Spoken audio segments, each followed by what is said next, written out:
Nikmati hidupmu, beri kesegaran untuk hidup. Engkau diberi Allah amanat pertama-tama itu kan ya tubuhmu sendiri, jiwa dan raga. Jangan dibikin susah. Harus ada waktu, ambil nafas dan menikmati diri. Jangan mau ditaklukkan oleh dunia yang absurd. Carilah makna. Ketemu syukur, tidak ketemu, nikmatilah hidupmu.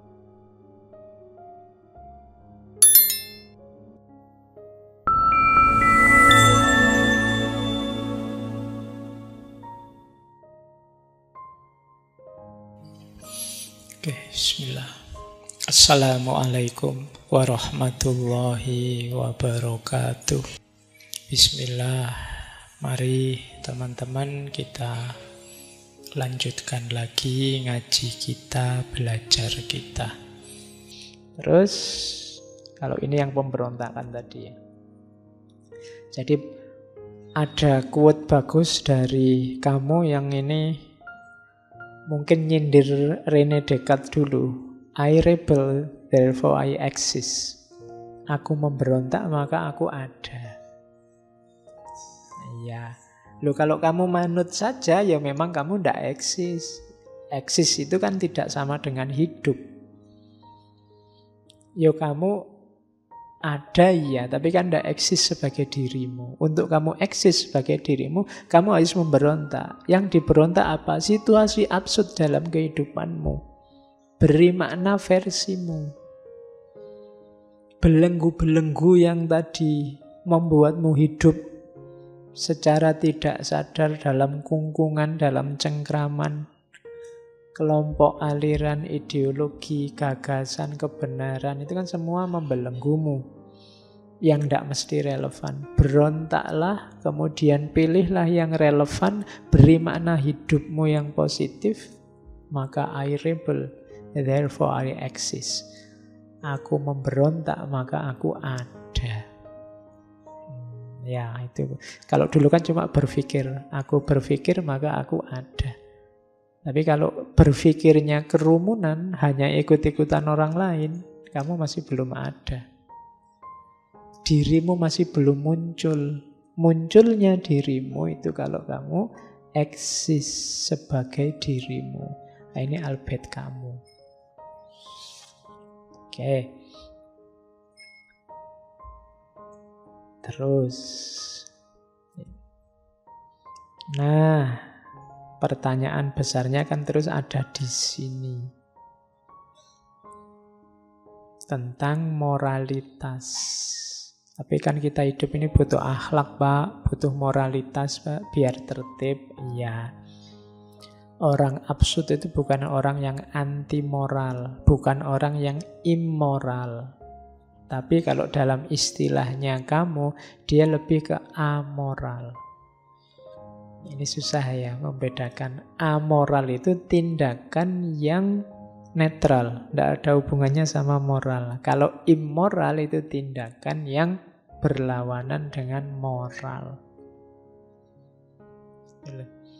Saya minum itu mungkin amoral, tidak ada hubungannya dengan moral. Oh, haus ya minum biasa aja.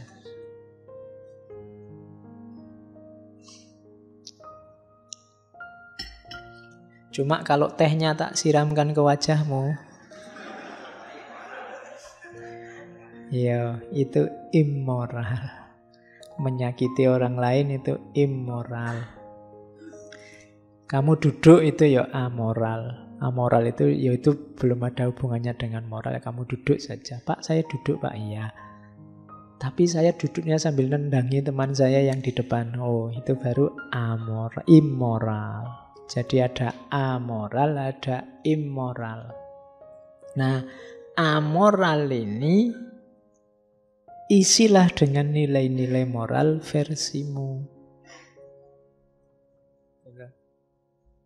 Jadi, baik atau buruk, lihatlah ruang dan waktunya, kemudian ciptakan makna itu versimu sama. Disitulah nanti kelihatan integritas moralmu. Sama kayak tadi ya contohnya. Jadi kalau kamu melakukan sesuatu, hasil keputusanmu sendiri, termasuk dalam moral ini, perbuatan ini jadi bernilai. Tapi kalau dipaksa orang lain hanya karena mengikuti, hanya karena apalagi komitmen tertentu yang mengikatmu, katanya kamu, ya itu belum disebut bermoral. Kamu seolah-olah terpaksa, bukan keputusanmu sendiri. Kamu tidak bisa disebut berintegritas. Integritas itu jiwamu tercetak sudah bermoral begitu dan kamu putuskan bermoral. Tidak cuma karena ikut-ikutan saja. Disitulah kamu disebut orang yang berintegritas. Dan cirinya lagi, lihat situasi. Jujur misalnya, kamu ngerti kapan harus jujur ngomong apa adanya, kapan harus pakai kembang-kembang retorika, karena lihat situasi. Bukan berarti kalau kamu nggak ngomong apa adanya terus pasti kamu nggak jujur dan salah, nggak. Ada situasi-situasi yang mungkin kamu nggak harus jujur. Kalau jujur bahaya atau nggak sopan malahan. Misalnya kamu jenguk temanmu sakit terus bilang, waduh kalau kayak gini nggak lama lagi mesti sampean. Loh itu jujur. Cuma kan ya nggak usah ngomong di situ. Ya, temanku kemarin kayak gini 3 hari cumaan langsung. Iya. Kamu kan nggak mau dimarahi. Leo, aslinya memang begitu kok. Kok saya dimarahi? Saya kan jujur. Iya jujur. Cuma ruang dan waktunya nggak cocok. Kamu harus cerdas juga memutuskan. Kapan harus ngomong jujur, kapan situasinya nggak memungkinkan. Oke, kalau ada muridmu misalnya nggak pinter, ya nggak usah dimarahi. Ah, kamu itu bodoh, pasti masa depanmu suram, pasti gitu. Iya. Ya kamu jujur sebenarnya, cuma kan ruang dan waktunya nggak cocok kamu ngomong begitu. Itulah integritas. Jadi nggak sekedar membuta mengikuti aturan, tapi kamu ngerti ruang dan waktunya yang pas. Itu maunya kamu tentang moralitas, menghadapi absurditas. Nah, kurang lagi. Tentang, ini diambil dari novelnya The Fall. Ini sindirannya kamu pada kita. Jadi manusia itu katanya kamu biasanya merasa dirinya benar. Harusnya dibalik. Sebenarnya setiap manusia itu punya andil dalam kesalahan. Orang kan selalu merasa aku yang benar, aku yang baik. Tapi harusnya setiap orang sadar bahwa begitu lahir kesalahan, dia juga turut andil dalam kesalahan itu, dia turut ambil saham dalam kesalahan itu. Meskipun katanya kamu bagian menghakimi, tidak boleh orang menghakimi kesalahan orang lain. Sadarlah bahwa kamu sangat mungkin melakukan kesalahan dan setiap orang juga begitu, tapi jangan menghakimi kesalahan orang lain. Jadi kita percaya diri kita yang benar, sekarang mulai digeser kalau versinya kamu, percayalah bahwa kamu mungkin salah. Itu efeknya luar biasa. Hari ini kan kita kadang-kadang agak sumpek lihat orang yang mengklaim bahwa aku yang paling benar, aku yang paling baik. Lebih kondusif katanya kamu, sadarilah bahwa aku mungkin salah, aku mungkin keliru. Itu akan lebih baik. Meskipun jangan menunjuk ke orang lain. Aku ya, bukan kamu. Biasanya kan kita kebalik. Jangan ngomong gitu, kamu mungkin juga salah. Kan selalu ke orang lain. Kebalik. Jangan terlalu percaya padaku, aku ya mungkin salah. Jadi pada diri sendiri. Itu teorinya tentang guilt and innocence. Manusia itu biasanya kecenderungannya ngakui bahwa aku yang benar. Yang ini nanti dalam banyak kasus sering jadi sumber masalah. Karena aku merasa aku benar, terus kamu juga merasa kamu benar, itu kalau yang dipercaya sama ternyata isinya beda, yang terjadi kan konflik. Beda dengan mentalnya dibalik. Aku mungkin salah. Kamu juga merasa aku juga mungkin salah. Oke, dalam pergaulan kan lebih kondusif. Aku yang salah. Oh enggak, aku yang salah. Aku yang salah. Gegeran. Gegeran lagi ya akhirnya. Ya hidup ini memang absurd ya. Jadi, iya. Disuruh ngalah, akhirnya gegeran gara-gara saling ngalah. Oke. Nah, katanya kamu ini, we are all exceptional case. Setiap manusia, kita semua itu adalah kasus khusus. Jadi ini edisi terbatas. Setiap orang merasa dirinya istimewa, bahasa lainnya itu. Tidak ada loh orang itu yang kalau disuruh jujur aja dia pasti merasa aku ini istimewa loh. Aku ini luar biasa loh. Aku ini siapapun dia. We all want to appeal against something.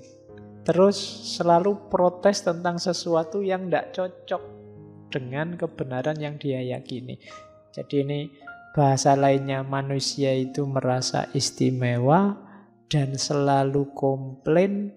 Yang ketiga, each of us insists of being innocent. Selalu merasa dirinya benar. Bahkan demi 3 hal ini kadang-kadang yang disalahkan bisa manusia seluruhnya atau surga dan Tuhan. Dalam rangka apa? Menunjukkan bahwa aku ini khusus, aku ini harus dibela, aku ini bersih. Orang biasanya itu yang dia rasakan. Jarang orang merasa, saya ini biasa-biasa aja kok Pak. Itu biasanya basa-basi kalau ada orang ngomong gitu. Kamu ingin dianggap istimewa dengan bilang saya biasa-biasa saja. Jadi setiap orang adalah edisi khusus. Jarang orang yang merasa dirinya, saya itu jelek kok Pak. Enggak. Pasti kamu merasa istimewa. Yo, pasti selalu ada embel-embelnya. Kamu kalau menyebut dirimu jelek kan biasanya ada embel-embel. Yo, jelek-jelek gini Pak, saya itu kan mesti ada belakangnya. Nggak pernah saya jelek titik. Pasti jelek-jelek gini kan sih gitu. Jadi selalu edisi khusus. Ya makanya kalau ada yang tanya, kamu ganteng apa jelek? Oh, kalau saya sih ganteng enggak, cuma limited edition. Tidak ada lagi yang kayak saya misalnya. Nah, itu kan setiap orang merasa istimewa. Dan biasanya selalu komplain. Itu bahasanya Quran kan, innal insana khuliqa halu'a. Manusia itu komplain terus. Jadi appeal against something. Terus merasa benar, merasa bersih. Feel innocent at all cost. Bahkan untuk demi semua tadi, keistimewaan dirinya, kebersihan dirinya, kadang-kadang menyalahkan semua orang. Atau bahkan bentuk ekstrimnya sampai menyalahkan surga kalau di situ, ya menyalahkan Tuhan. Ini maunya Tuhan gini, mau apa lagi kan begitu. Itu namanya nyalahkan Tuhan. Takdirnya Tuhan begini, mau apa lagi yang disalahkan Tuhan. Jadi cirinya itu tadi tentang guilt and innocent, bahwa manusia itu kebanyakan merasa dirinya bersih. Bahayanya di situ. Terus, ini kritiknya pada abad 21. Kenapa sih muncul absurditas-absurditas tadi? Sebenarnya kuncinya adalah pada modernisme. Jadi ini kritik yang disebut di hampir semua karya sastra Eropa awal abad 21, abad 20. Jadi budaya mekanisasi, budaya massa yang manusia jadi terasing dari dirinya, ada dehumanisasi. Katanya kamu, kita ini produk dunia otomatis, kita ini kayak robot. Disitulah sumbernya absurditas. Kita ini kayak robot, kalau sudah diprogram A, yo A. Padahal hidup ini tidak sesimpel itu. Ada peristiwa demi peristiwa dinamis berubah-ubah, sementara kita terlanjur A dan A terus. Sehingga ideal yang kita hayati sering tidak nyambung dengan hidup sehari-hari. Dari mana berarti itu munculnya? Mekanisasi hidup. Hidup kita ini monoton. Sarapan jam 7, makan siang jam 12, makan malam jam 7 malam. Dan kita kan ajak begitu. Pokoknya sehari makan 3 kali, Pak.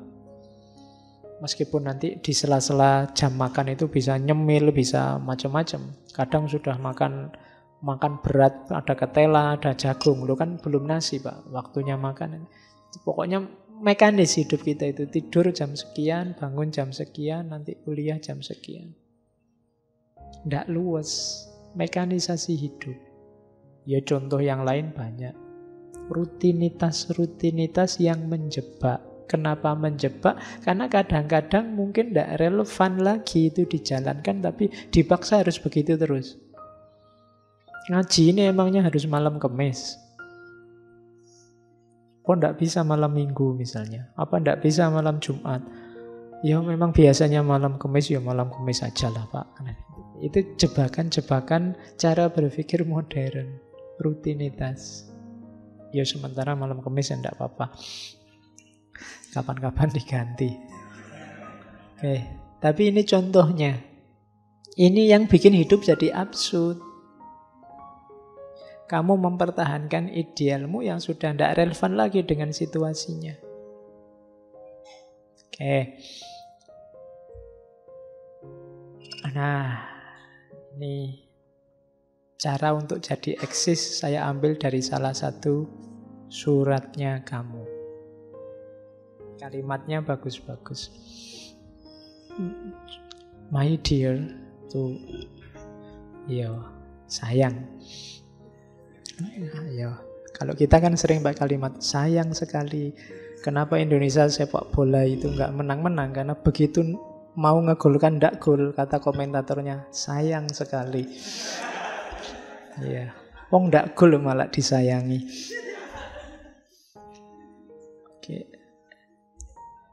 Ya, katanya kamu ini in the midst of hate, di tengah-tengah kebencian, kutemukan dalam diriku cinta yang tidak terkalahkan.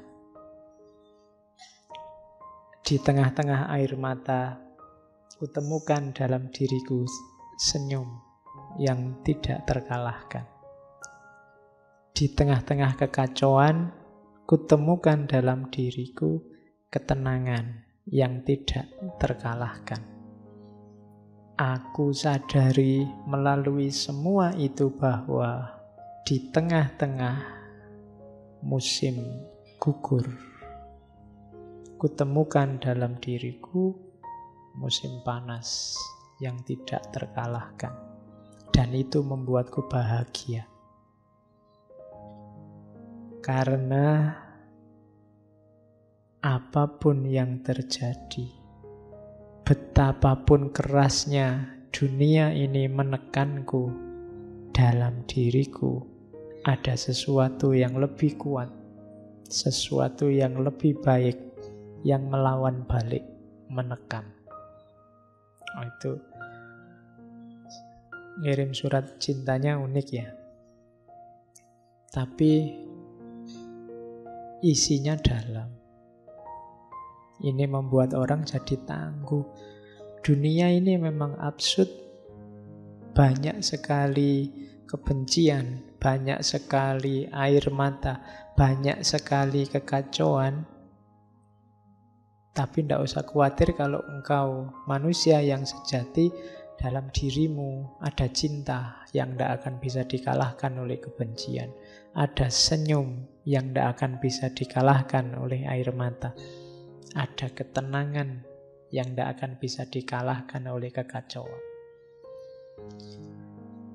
Apapun tekanan dunia padamu, engkau lebih kuat, maka engkau bisa menekan balik dunia. Jangan mau ditekan. Caranya gimana? Tekan balik. Jadi hidup kita adalah perjuangan saling menekan antara kita dan dunia. Menanglah, eksislah, jadi dirimu, jangan tenggelam dalam absurditas tadi. Nah, itu nasihatnya kamu dari surat ini. Kalau ini juga dari buku hariannya. Temukan makna, sisihkan melankolia dari kesedihan. Keluarlah jalan-jalan. Jangan di kamar saja, jangan sumpek saja. Ayo keluar. Tidak harus satu perjalanan yang romantik di taman, tapi muncullah seolah-olah ada satu momen spektakuler, bertabur bunga dan keharuman, lalu satu sosok imajinatif yang luar biasa membawamu ke dunia lain. Keluarlah kamar, bayangkan sudah semua orang menyambutmu, bayangkan kamu disambut dengan bunga-bunga, bayangkan aja, tidak apa-apa. Iya. Jadi jangan mengurung diri terus di kamar. Tidak harus satu perjalanan yang membuatmu berkali-kali terlahir kembali. Temukanlah makna yang tidak pernah terbayangkan oleh kepala siapapun yang lain. Jangan takut menghabiskan waktu bersama dirimu sendiri. Tidak peduli nanti menemukan makna atau tidak. Curilah waktu dan berikan sepenuhnya secara eksklusif kepada dirimu sendiri. Nikmatilah hidupmu, bahagiakan dirimu. Curilah waktu. Hari ini orang menyebutnya me time. Tidak ngerti isinya apa me time itu. Pokok intinya senangkan dirimu. Harus ada waktu untuk itu. Nikmatilah privasi dan kesendirianmu. Itu bukan berarti membuat dirimu antisosial atau menolak dunia. Namun engkau perlu bernafas dan perlu menjadi dirimu sendiri. Hidupmu mungkin berat, sumpek. Isinya tekanan demi tekanan. Orang tua tanya kapan lulus, dosen ngasih tugas makalah tidak selesai-selesai. Duit habis, temenmu cerewet, itu kan tekanan demi tekanan. Kamu isinya stres terus. Keluarlah jalan-jalan. Nikmati hidupmu. Beri kesegaran untuk hidupmu.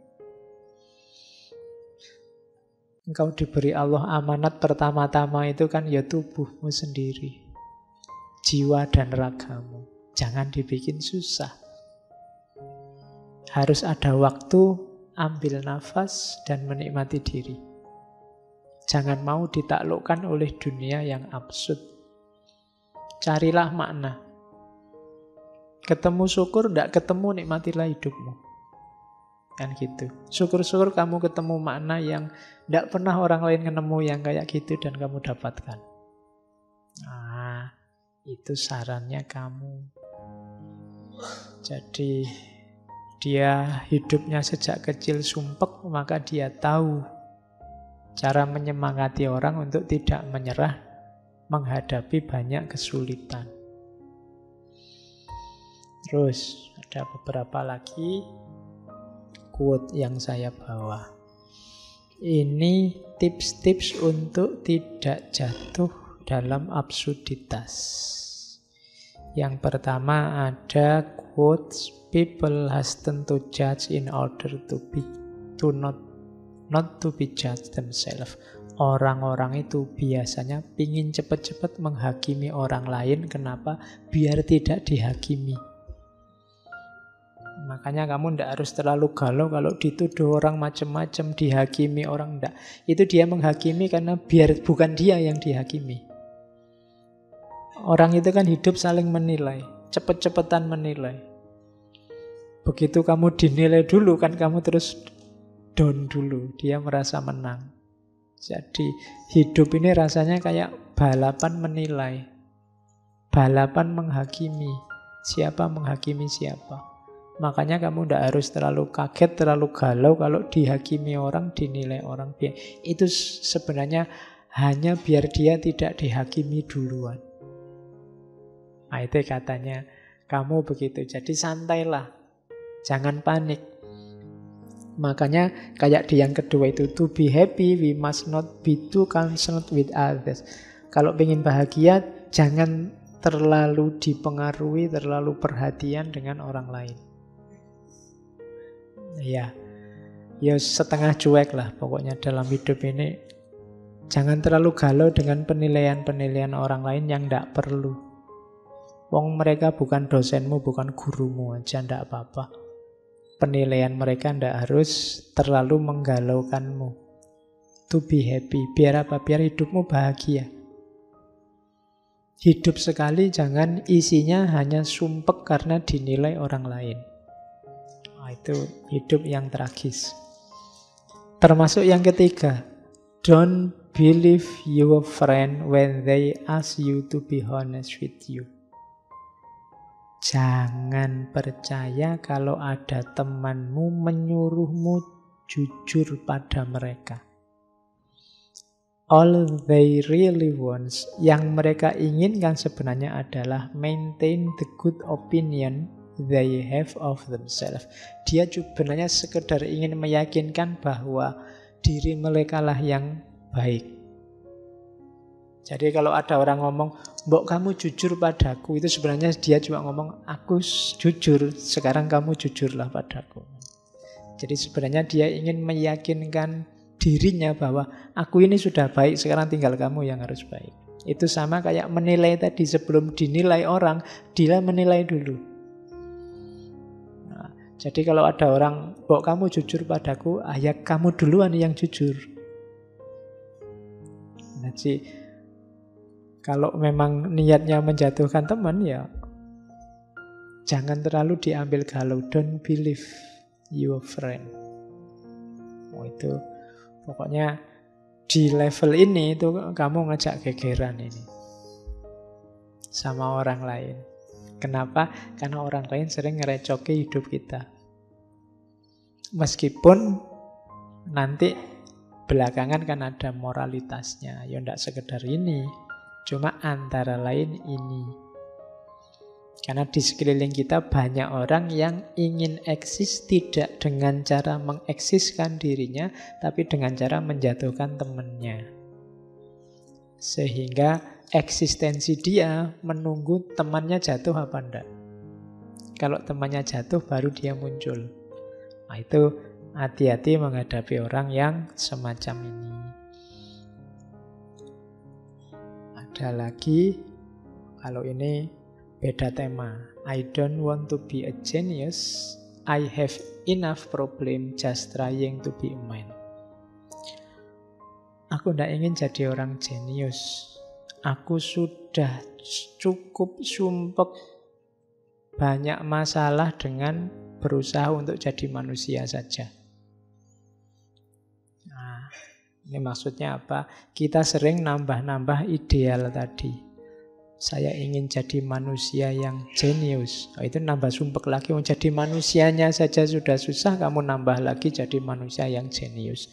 Saya ingin jadi manusia yang berguna bagi nusa, bagi bangsa, bagi agama, bagi orang tua. Sumpek lagi kamu. Berguna bagi orang tua aja susahnya luar biasa, kamu tambahin lagi. Cukup jadi manusia sudah memusingkan. apalagi nambah-nambah beban lain-lain macam-macam. Nah, itu kritiknya kamu. Terus kalau ini kebalikannya, ngajak berteman. Kalau tadi kan ngajak musuhan. Don't walk in front of me, I might not follow. Don't walk behind me, I might not lead. Walk beside me, just be my friend. Ya, jangan berjalan di depanku, mungkin aku tidak akan mengikutimu. Jangan berjalan di belakangku, aku tidak akan mengarahkanmu, aku tidak akan memimpin kamu. Berjalanlah di sampingku, jadi temanku saja. Ini bisa kamu pakai kalau waktu mau nembak. Ya, iya kan? Yo, jangan jalan di depanku, jangan jalan di belakangku, di sampingku. Oh. Jadilah temanku. Nah, ya. Jadi, ya kan kalau ini kalimatnya teman kan ya memang teman saja. Ya, bukan yang lain. Nanti jawabannya ya kan teman aja kan? Ya. Maunya kan memang cuma teman. Oke. Kalau ini untuk para dosen. Ya, some people talk in their sleep. Lecturers talk while other people sleep. Ini kamu loh, benar dia bilang gitu. Mungkin dia pas lagi ngajar itu mungkin mengalami ini. Banyak orang yang berbicara waktu tidur. Tapi hanya dosen yang berbicara sementara banyak orang tidur. Ya. Ngaji ini kan juga gitu. Dosennya ngomong dewe, kalian tidur sama cengenges-cengenges sejak tadi. Oke, jadi some people talk in their sleep, lecturers talk while other people sleep. Ini nanti kamu bawa, kasihkan dosenmu biar dosenmu senang. Oh iya ya, kadang-kadang gini. Oke, saya kira itu untuk kamu. Wadahnya dicocokkan lagi saya bilang tadi karena ada 1-2 gagasan mungkin yang tidak relevan untuk hidupmu. Kalian pilih sendiri mana yang cocok, mana yang tidak. Oke, saya kira itu ya. Kita masih ada beberapa sesi sebelum Ramadan. Ya, mumpung menjelang Ramadan ya, temanya yang religius. Ya, yang agama-agama. Kita ngomong moralitas lagi aja lah. Anu saja ya, ke timur, ini kan di barat. Kita 1 bulan ini ada di barat. Timur. Oke. Ke ke Indonesia. Moralitas. Kita ambil yang populer ya, kita ambil Hamka. Buku saja kita ambil, nanti karena Hamka ini banyak, saya ambil bukunya Lembaga Budi. Kemudian setelah Hamka kita ke Jawa. Ajaran moral Jawa. Dulu sudah Wedotomo, besok kita ambil serat Wulangreh, Pakubuwono sekawan. Terakhir pas menjelang puasa, ya saya ngambil 3 ya, karena khawatirnya nanti kita harus ngambil jeda sebelum puasa. Takmirnya mungkin harus kerja bakti, bersih-bersih. Kita tutup dengan Ghazali. Kita ambil 1 kitab Al-Kashfu wa Tabyin. Ini membahas orang-orang yang tertipu. Isinya tentang orang-orang yang merasa dirinya baik, merasa dirinya benar, ternyata tertipu. Itu Al-Kashfu wa Tabyin. Jadi bulan depan kita tobat. Iya, iya, kita belajar moralitas timur yang lurus-lurus. Kita ketemu Hamka, kita ketemu Pakubuwono, kita ketemu Ghazali. Setelah itu puasa. Ya nanti habis Idul Fitri kumat lagi, enggak apa-apa. Oke, saya akhiri sekian. Kurang lebihnya mohon maaf. Wallahul muwaffiq, wallahu a'lam bishawab. Wassalamualaikum warahmatullahi wabarakatuh.